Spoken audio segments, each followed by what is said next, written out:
तो hello everyone, कैसे हैं? आयनिक इक्विलिब्रियम लेके आ गए हैं आपके सामने। देखिए की टॉपिक्स हम क्या क्या करेंगे। एसिड बेस थ्योरी क्या है, Arrhenius, Bronsted, Lowry and Lewis क्या है, किन्होंने क्या क्या थ्योरी दिया, ये सब यहाँ पे कवर करेंगे। आयनिक प्रोडक्ट क्या है, products of water and pH scale पढ़ेंगे, पीएच कैलकुलेशन और strong weak acid and base भी पढ़ेंगे। Salt hydrolysis and buffer solution, solubility product Ksp क्या है एंड प्रेसिपिटेशन कैसे होता है ये भी हम पढ़ेंगे। इंडिकेटर्स एंड टाइट्रेशन कर्व भी यहाँ पे हम पढ़ेंगे, टाइट्रेशन कर्व भी पढ़ेंगे। देखिए सबसे पहले आर्हेनियस कॉन्सेप्ट क्या है, सभी ने आया, इन्होंने एसिड ओसिड के बारे में बताया, इसी पे क्या हो गया, एसिड बेस की थ्योरी हो गई। आर्हेनियस, ब्रोंस्टेड, लोरी, लुईस सब एक ही थाली के चट्टे बट्टे हैं। किन्हीं ने ऊपर वाली च बोला, किन्हीं ने नीचे वाली च बोला सेम थिंग। तो शुरू करते हैं ब्रोज। आर्हेनियस कॉन्सेप्ट क्या है, acids are substance that dissociate in water to give hydrogen ion. इन्होंने क्या कहा, एसिड उन्हें कह सकते हैं जो किसमें, वाटर में डिसोसिएट हो जाएं, हाइड्रोजन आयन दें, H+ रिलीज करें। While base produce hydroxyl ions OH- release करें, किसमें, इन वाटर में। The general ionisation of an acid is HA aqueous reversible H+ aqueous A- aqueous. ये क्या होगा, जनरल आयोनाइजेशन एसिड्स का हो गया। Arrhenius theory is specially limited to aqueous water based solution. ये लिमिट था इसका, ये गैसियस पे नहीं जा सकता था, ये सॉलिड पे नहीं जा सकता था, ये किस पे जा सकता था, सिर्फ एक्वस सॉल्यूशन के लिए था। ये इंपॉर्टेंट पॉइंट क्या था, acid are classified by the number of H+ ion. जो एसिड क्लासिफाई होता था H+ आयन के नंबर पे क्लासिफाई होता था। दे रिलीज पर मॉलिक्यूल, ये पर मॉलिक्यूल्स में रिलीज होते हैं। मोनोबेसिक, मोनोप्रोटिक एक हो गया, अगर डाई बेसिक और डाई प्रोटिक 2 होगा तो, और ट्राई बेसिक या ट्राई प्रोटिक 3 होगा तो ये क्या होगा, ऐसे ऐसे इनके एसिड आर क्लासिफाइड होते हैं। फॉर एग्जाम्पल के लिए HCl इज मोनोबेसिक, अगर हाइड्रोजन 2 है, H2SO4 इज डाइबेसिक, हाइड्रोजन 3 है, H3PO4 इज ट्राइबेसिक। ऐसे ये इनका क्या हो जाएगा, नाम हो जाएगा। आर्हेनियस बेसेस की बात करें, the ionisation of base is represented by as BOH। इनका जो बेस है BOH, OH के फॉर्म में क्या होगा, डिनोट होगा, दर्शाया जाएगा। एक्वस के लिए ये B+ क्या होगा, ये पॉजिटिव में होगा और OH- नेगेटिव में होगा, एक्वस। ठीक, base are classified as mono acidic, di acidic और ट्राई एसिडिक। ठीक, एक 2 OH- हो तो डाई और 3 हो तो ट्राई। ठीक, on the hydroxyl ion they release basic, ये क्या होगा, हाइड्रोक्सिल आयन रिलीज करते हैं। Bronsted Lowry concept, the proton donor acceptor concept.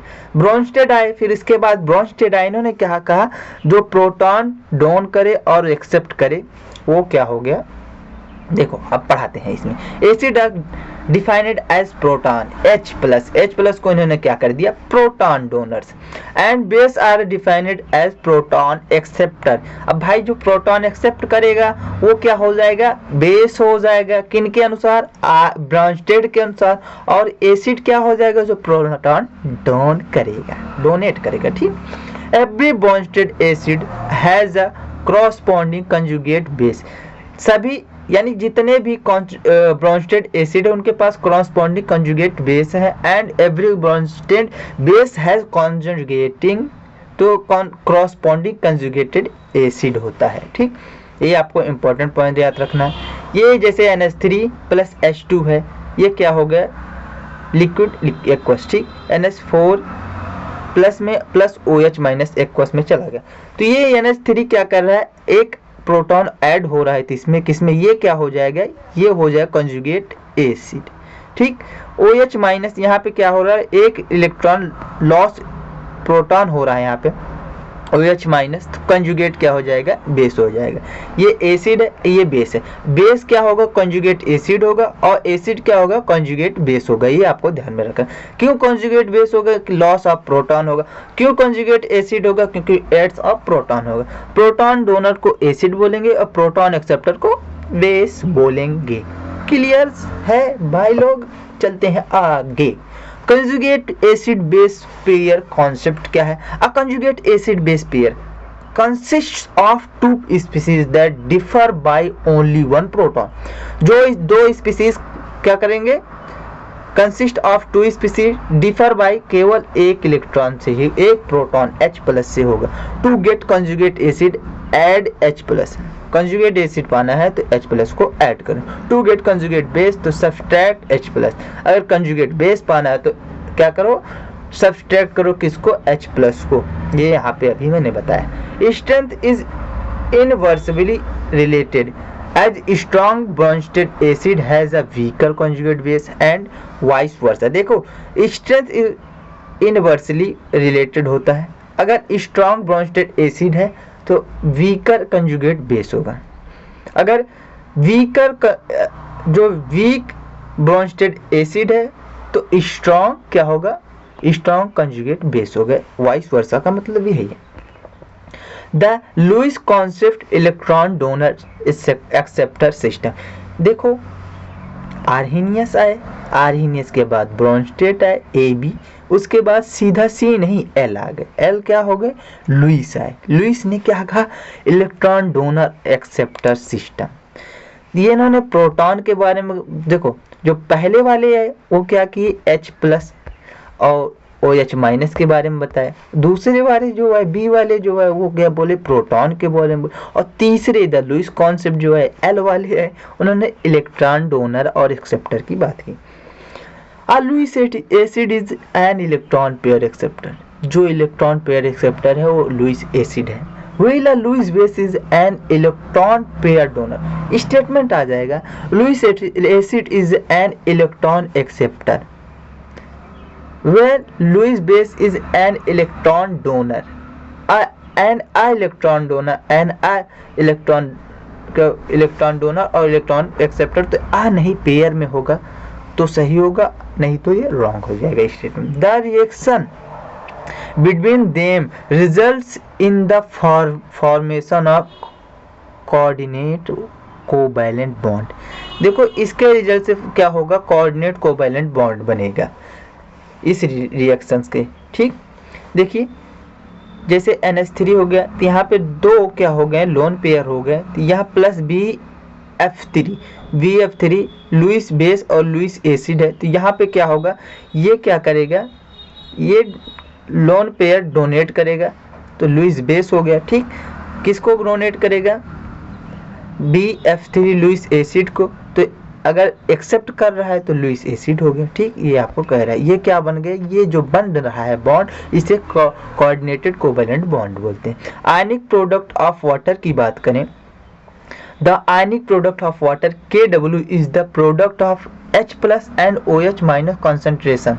जो आयनिक प्रोडक्ट है वाटर का, ये H plus and OH minus concentration का प्रोडक्ट है। ठीक, क्या है, प्रोडक्ट है, यानी KW इक्वल टू क्या हो गया, H plus into OH minus. ठीक, ये आपको ध्यान में रखना है।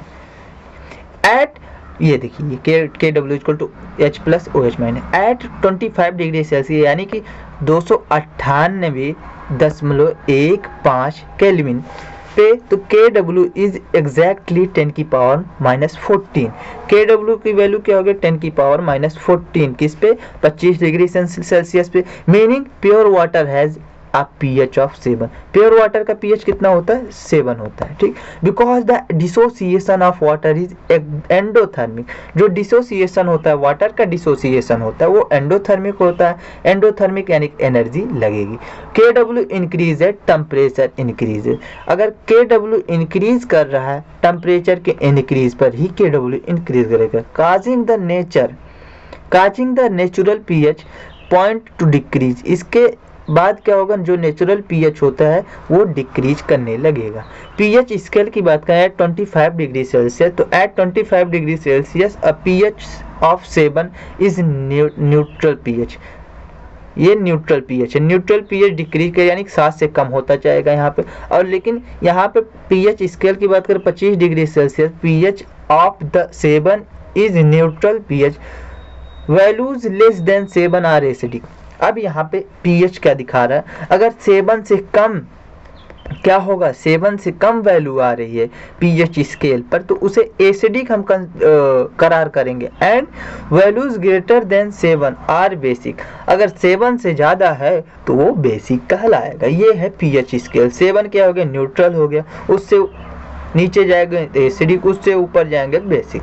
PH scale, pH calculation of strong acid और बेसेस में कैसे करेंगे। Strong acid and bases are considered strong electrolytes that dissociate 100% in solution.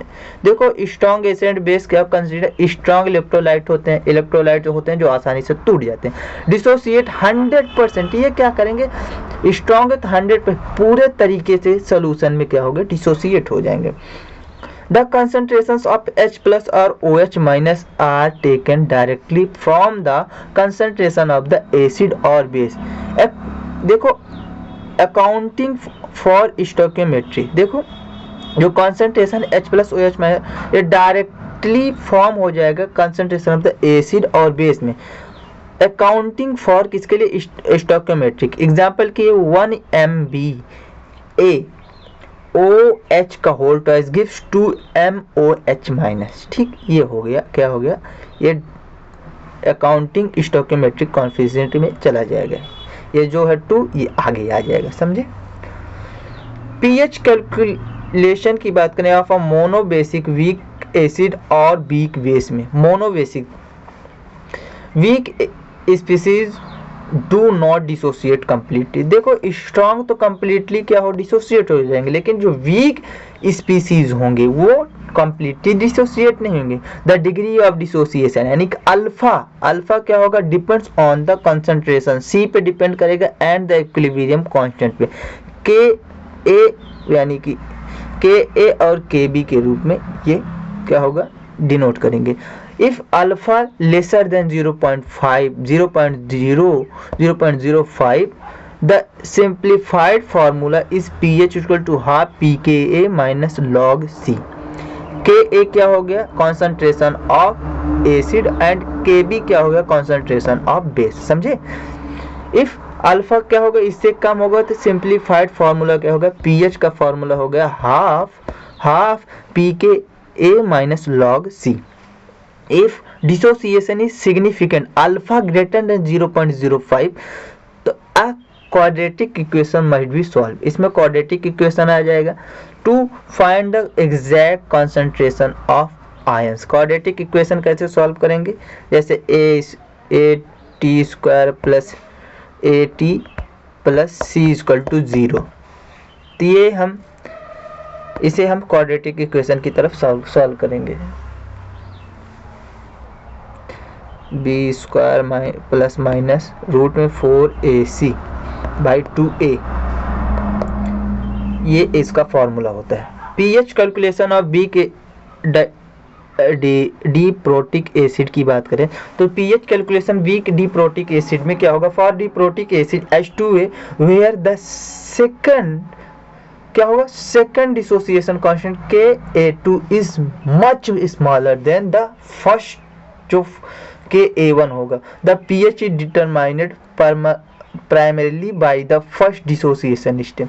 तो की फार्मूला इसका क्या हो जाएगा, पीएच बराबर हो जाएगा माइनस में लॉग Ka1 इंटू सी रूट में ये हो जाएगा।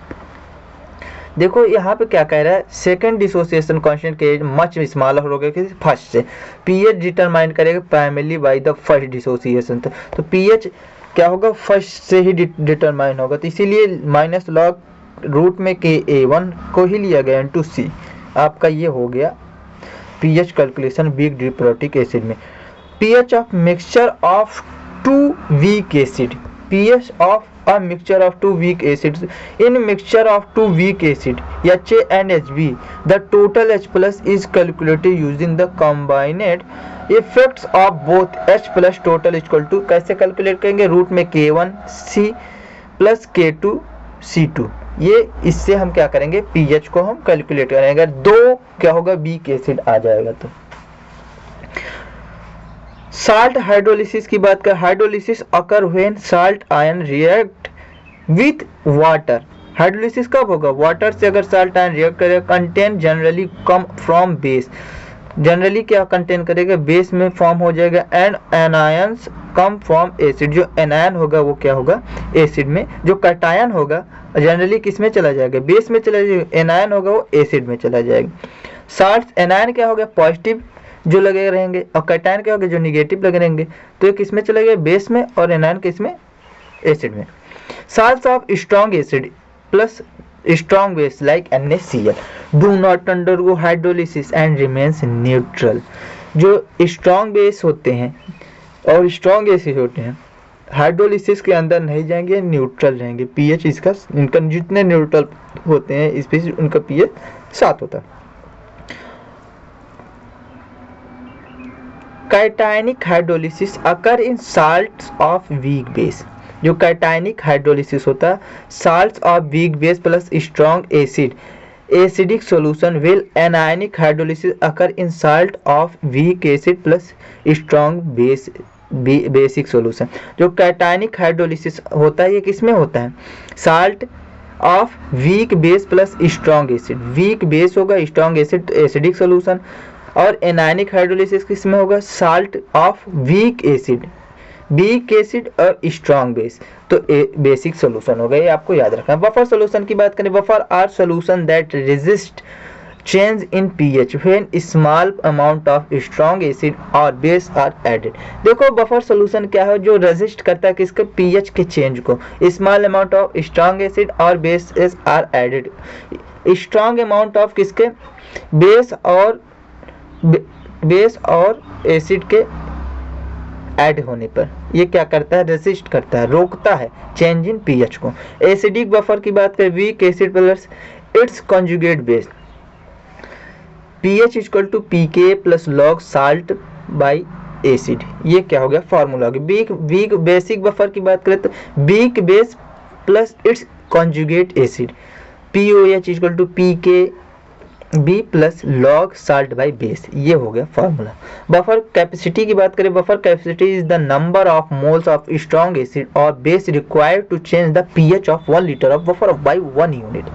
देखो बफर कैपेसिटी क्या होती है, number of mole strong acid और बेस के होते हैं, रिक्वायर्ड चेंज करने के लिए pH 1 litre of buffer solution में 1 यूनिट, एक ही यूनिट होगा 1 लीटर में ऑफ बफर सोल्यूशन के, किसके द्वारा, 1 यूनिट द्वारा जब चेंज किया जाए। Maximum buffer capacity is reached when the concentration of the acid और base and its salt are equal, A equal to B. जो साल्ट होता है एक ए इक्वल टू बी पे इक्वल हो, मैक्सिमम बफर कैपेसिटी रिच होगा तब concentration of the acid और बेस साल्ट आर इक्वल हो, सब इक्वल हो। सॉल्युबिलिटी ऑफ अ साल्ट की बात करें, सॉल्युबिलिटी एस से हम डिनोट करते हैं, is the maximum amount of salt that can dissolve in solvent at a specific temperature to form a saturated solution. Saturated solution बनाने के लिए जो मैक्सिमम अमाउंट साल्ट की होती है डिसॉल्व होगी सॉल्वेंट में एट अ स्पेसिफिक टेम्परेचर, एक स्पेसिफिक टेम्परेचर पर, तो ये क्या करेगा, सैचुरेटेड सॉल्यूशन बनाएगा। For a salt AXBY the solubility product is KSP। जो सॉल्युबिलिटी प्रोडक्ट होगा AXBY के लिए तो KSP इक्वल टू A की पावर X B की power Y equal to solubility क्या होगी, सॉल्युबिलिटी X S की पावर X Y S की power Y। If the ionic product क्यों, देखो आयनिक प्रोडक्ट क्यों जो है KSP से छोटा होगा तो सोल्यूशन अनसैचुरेटेड होगा, ठीक। इफ के क्यों ग्रेटर देन KSP होगा तो प्रेसिपिटेशन अकर्स, प्रेसिपिटेट बनेगा।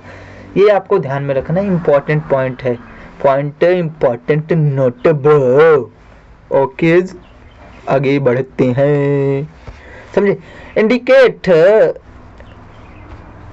इंडिकेटर थ्योरी की बात करें, indicators are weak organic acid, जो इंडिकेटर्स क्या होते हैं, वीक ऑर्गेनिक एसिड और बेस होते हैं। वीक, अगर स्ट्रॉन्ग इंडिकेटर्स के बारे में बात करें, स्ट्रॉन्ग तो स्ट्रॉन्ग नहीं होते, ये वीक ऑर्गेनिक एसिड और बेस होते हैं that change colour based on the pH of the solution. ये कलर चेंज करते हैं किसके बेस पर, पीएच ऑफ सॉल्यूशन के। The effective colour change range for an indicator is typically pH बराबर पीके लैन प्लस -1। तो ये फॉर्मूला हो गया। द इफेक्टिव कलर चेंज, जो इफेक्टिव कलर चेंज होगा किसके रेंज में, for an indicator is typically pH equal to pK In plus -1। Titration curves की बात करें तो टाइट्रेशन कर्व कैसे होता है, titration curve plot the pH of solution against the volume of titration added showing a sharp change at the equivalence point। ये sharp change होगा किसमें, इक्विवेलेंट पॉइंट्स पे। कर्व कैसे प्लॉट होगा, pH of solution against the volume, pH of solution किस पे और volume के बीच में क्या होगा, ये क्या होगा, showing a sharp change the equivalent point। The choice of indicator depends on the equivalence point। जो चॉइस हो गए ऑफ इंडिकेटर डिफरेंट किस पे, इक्विवेलेंट पॉइंट पे।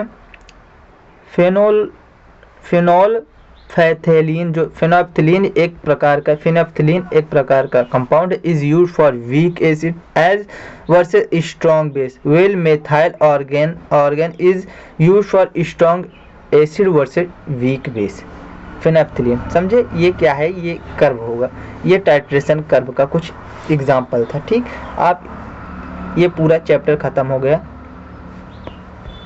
आप इसे एक बार एनसीईआरटी से पढ़ लीजिएगा, अगर मन हो तो ग्राफ व्राफ देख लीजिएगा। ज़्यादा टाइम नहीं है, नहीं तो मैं सब चीज़ करा देता, टाइम का अभाव है। आप क्वेश्चन प्रैक्टिस जोरदार से करिए। फिर मिलेंगे, okay bye, love you bro.